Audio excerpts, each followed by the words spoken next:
Macmillan Audio presents The Mitford Secret, a Mitford Murders mystery by Jessica Fellows.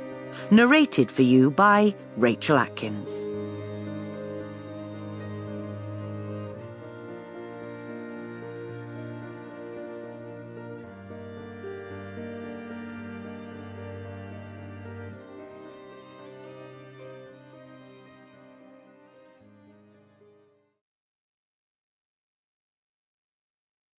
Prologue.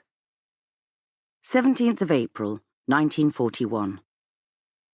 Even after 8 months of heavy bombing on London, Louisa Sullivan hadn't decided which part of hearing the bomb's whistle was the worst. The constant whine, which prevented any respite from fear, and defied any guess as to its navigation, or the immediate black silence that came in the seconds when it stopped. In that dark spot was the moment of death and destruction, but you knew not where.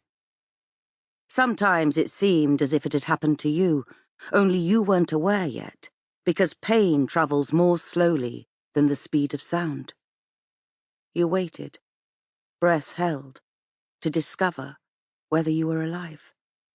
And if you were, there was no relief, for then you would have to discover who had died.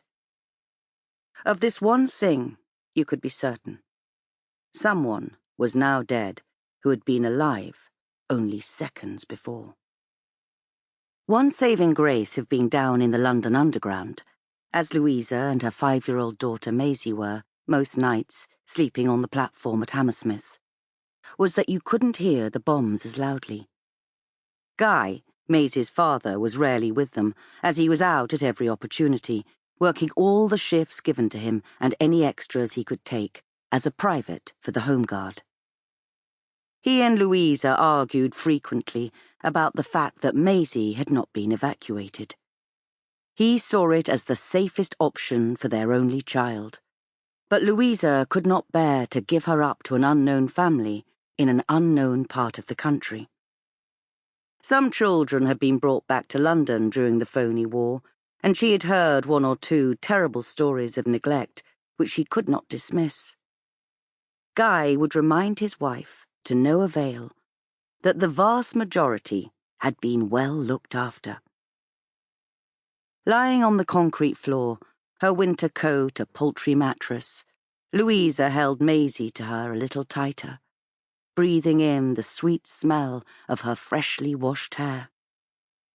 In response, her daughter wriggled, shifting closer to her mother, adjusting her hands beneath her cheeks as she slept. A thin blanket was drawn over them both, although it did not cover Louisa below her knees.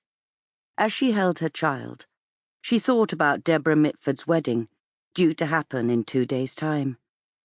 Maisie was going to be a flower girl. Although Louisa had first known the Mitfords when she was their nursery maid, just over 20 years ago, things between them now were very different. The eldest of the 6 daughters, Nancy, was no longer a Mitford, but married to Peter Rodd, commissioned into the Welsh Guards and currently abroad, fighting in Addis Ababa, much to Nancy's relief. Louisa knew that, recently, there had been a brief but intense love affair.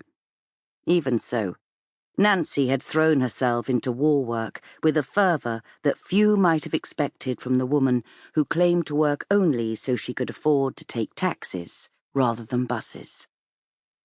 She had been an ambulance driver for the ARP, sheltered Jewish refugee families at her father's London house on Rutland Gate, and was now working for the Free French in London. Louisa could imagine her, lying in bed, shivering with fear, running through the argument that was debated daily in every cafe, on every street corner. Was it safer to leave your house and run to a shelter? To stay on the top floor of your house? Or simply embrace death from the comfort of your own bed? It wasn't the screaming bombs, Nancy said, she minded so much as the sirens. The constant... Sample complete. Ready to continue?